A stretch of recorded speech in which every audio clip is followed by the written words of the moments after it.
named formulas and we've written formulas and we've written names and we've done all that stuff and you're tired of polyatomic ions. So the one last section of this in chapter 7 is the idea of how do you find something's percent composition, how do you find the empirical formula of something, and then how do you find the molecular formula of something. What is a percent composition? Let's take a person. There's a person. So there's their body. And what else do they need? They're going to need some arms. And what else are they going to need? They're going to need some legs. What if we just took this person and we're like, their body is X percent. What percent of their mass? Their arms are what percent of their mass? And their legs are what percent of their mass? And all you would have to do is cut the person's arms off and weigh them, cut the person's legs off and weigh them, and then weigh what's left. And then you could figure out, because a percent is nothing more than a part over a whole. What does the part of the body weigh versus the whole part of the body? That's all percent composition is. So we could say you're 23% legs, 10% arms, and the other 57% or 67%, whatever it adds up to be, is, of course, the body. All you have to do is take the parts and divide it by the whole. Let's go back and look at the original problem that's here. We want to find the percent composition of disulfur heptachloride. We want to find the mass of each part. So we need to find the mass of sulfur and we need to find the mass of chlorine. Come over here. How do we find the mass of sulfur and the mass of chlorine? Well, we need to go to our periodic table. So if you look on the periodic table, you'll see that sulfur up here is 32.06 and that chlorine is 35.45. These are both grams per mole, if you remember molar mass. So it's how many grams. But the one thing we didn't take into account, though, is what is the formula for this compound? Like, you have 2 arms, 2 legs, but only 1 body. So if we go back and look at the original question, you'll notice that it's disulfur heptachloride. So I can't just find out 1 sulfur and 1 chlorine. I'm going to need to know disulfur heptachloride. I'm going to need to account for the fact that there's more than 1 of each of them. This is, I'm going to have to multiply by 2. And this one I'm going to have to multiply by 7 because it's disulfur heptachloride. So that's going to be 64.12 grams. The chlorine is going to be 248.15. Now that we have the mass of each part, how much the sulfur weighs and how much the chlorine weighs, let's go back to our steps. Find the total mass. When I add the 2 together, I get a total mass of 312.27 grams. Done the first 2 steps, find the mass of each part, find the total mass. All you have to do is divide the mass of sulfur by the total mass and divide the mass of chlorine by the total mass. However many parts you have, you need to figure out the percent of each one. The percent that is sulfur is going to be 64.12 divided by 312.27. You have to remember that sig figs are important here. That math ends up being 20.53%. That's 4 sig figs. That's how many my answer should have. This one will be 248.15 divided by 312.27. And those of you who are super smart know that it should just be around 80%, because if one is 20%, then the rest has to be the other part of the percent. But let's just check, see if that works. So I get that this one is 79.47%, which is right. The 2 of those add up to be 100%. Now, sometimes it won't add up to be exactly 100%. Sometimes it'll be like 99.98% or 100.23% or something. It'll be very, very close to 100%. That's all you have to do. That compound is 20.53% sulfur, 79.47% chlorine.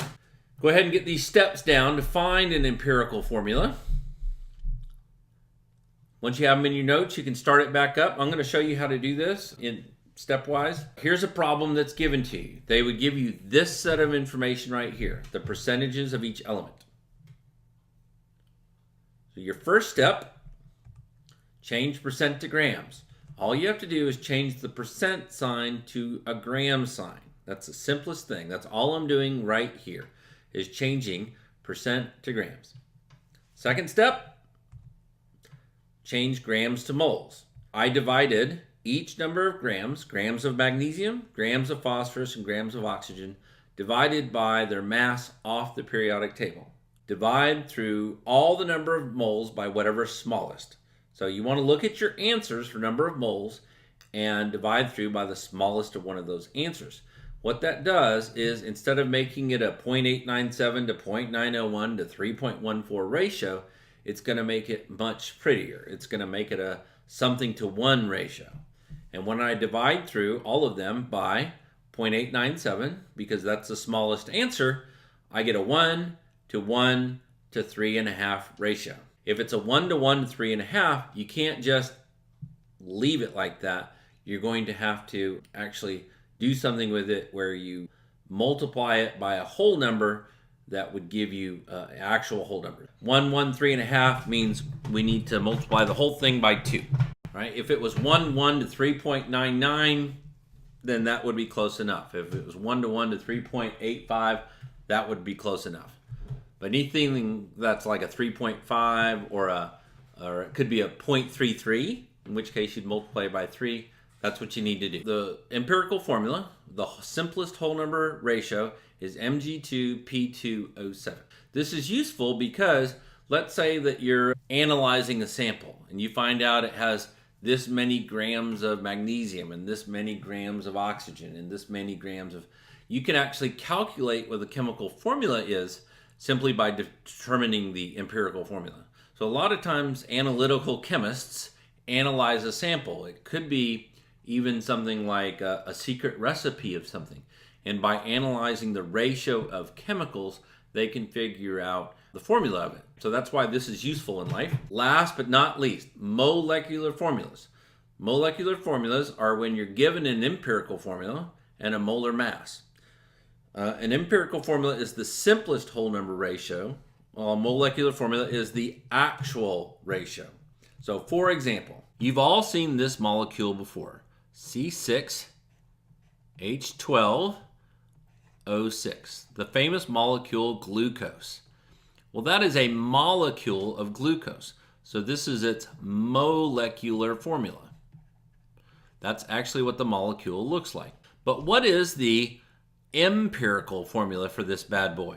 Well, the empirical formula would just be the simplest whole number ratio. So we would simplify a 6-12-6 ratio, and we'd come up with a C1H2O. That would be its empirical formula. Glucose is a sugar or a carbohydrate, and if you notice down here, the empirical formula is a carbohydrate. For every carbon, there's a water molecule, and that's why we call them carbohydrates. All right, so let's get back to how we do it. You're going to be given an empirical formula and a molar mass. You just have to figure out the multiplier. Let me give you one of these, and we'll see how you do. Do it over here on the right-hand side of the pepper. I'm going to give you the empirical formula, CH3O2. And then they always have to give you a molar mass, or what does the molecule actually weigh? Because we know that the answer is going to be some whole number of this. So it could be, the answer is going to be C2H6O4 or C3H9O3 or C4H12O8. Sorry, that wasn't a 3. This is supposed to be a 6. Sorry about that. But it's going to be some whole number ratio of that formula. All we have to do is know the molar mass. So the molar mass of this bad boy, 282.24 grams. That's how many grams there are in 1 mole. All we have to do is figure out which one of these answers, or some whole number ratio of the original formula, which one is it? All you have to do is find the mass of the original empirical formula. Add up off the periodic table. 1 carbon, 3 hydrogens, 2 oxygens. Go ahead and pause and do that now. And I got an answer of 47.04 grams. That's how much CH3O2 adds up to be. The work for this is just going to be, and we'll go over to green for that. The work for this is going to be simple. Take the molar mass given to you in the problem, 282.24 grams, and divide that by 47.04. When you divide that, what you're determining is what are you supposed to multiply this empirical formula by. So let's do that math. 282.24 divided by 47.04, and I can get an answer of 6. So that means all I have to do is take my empirical formula, CH3O2, and multiply it by 6. And I will get C6H18O12. To double check yourself, you can do this. Add up 6 carbons, 18 hydrogens, and 12 oxygens. And I bet when you do that, you're going to come up with 282.24. That's all you got to do. All right, so we will catch you next time.